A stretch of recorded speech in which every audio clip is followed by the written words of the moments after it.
Good morning. I'm Sean Canan with the WMNF News headlines. The murder of a transgender man in Winter Haven has drawn national publicity. The Ledger is reporting that advocacy groups like the Human Rights Campaign have slammed the Polk County Sheriff's Office and media outlets for intentionally misgendering Camden Ryder after their murder on July 21st. A civil rights leader tweeted that the death of Ryder is at least the 15th violent killing of a gender nonconforming or transgender individual this year. Amid a surge in anti-LGBT legislation in Florida, WMNF's Chris Young reports one museum is working to preserve the community's history for the next generation.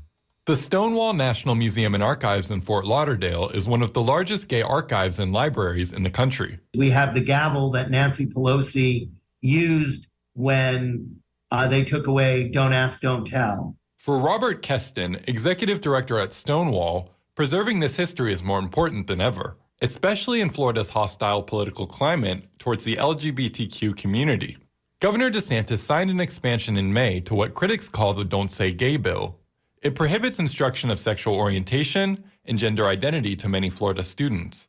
Any student with a valid student ID can get a free membership at Stonewall and then take out ebooks. So they will have access to materials. They also have a program called Stonewall National Education Project, which shares inclusive policies, practices, and curriculum with educators. This community, even before it was well organized, was able to overcome adversity.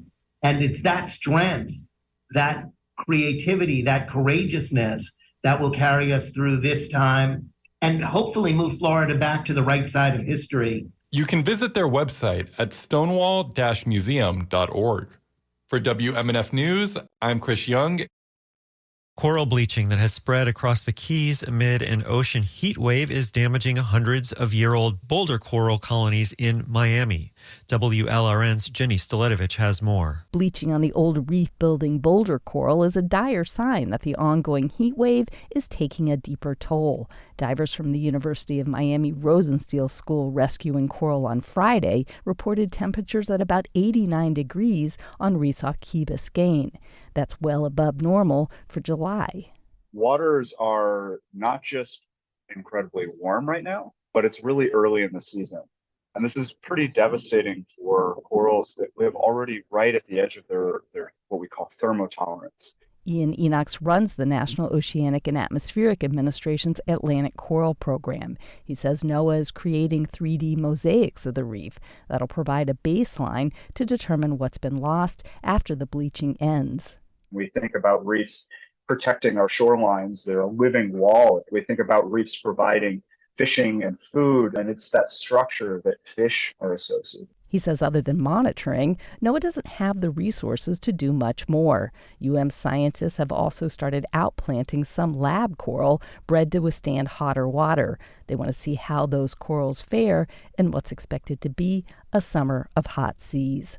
I'm Jenny Staletovich in Miami. Paperwork problems and procedural issues are the driving force behind a surge of people losing Medicaid health coverage. Federal data released Friday show that procedural reasons accounted for 4 out of 5 people who lost Medicaid coverage in April, as some states like Florida began a review of their Medicaid rolls. Since then, the Medicaid terminations have continued. An analysis by the Associated Press shows that about 3.7 million people have been dropped from Medicaid over the past 3 months. All states were required to resume annual Medicaid eligibility reviews this spring after removals were put on hold during the coronavirus pandemic.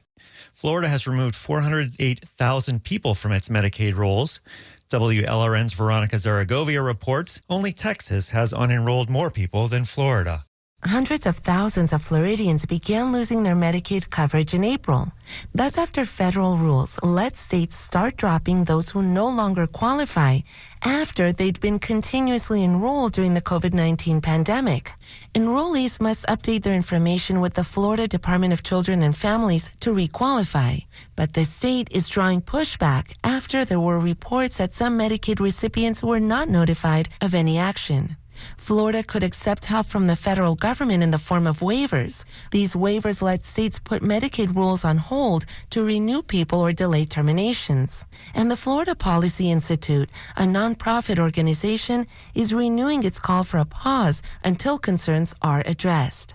I'm Veronica Zaragovia in Miami.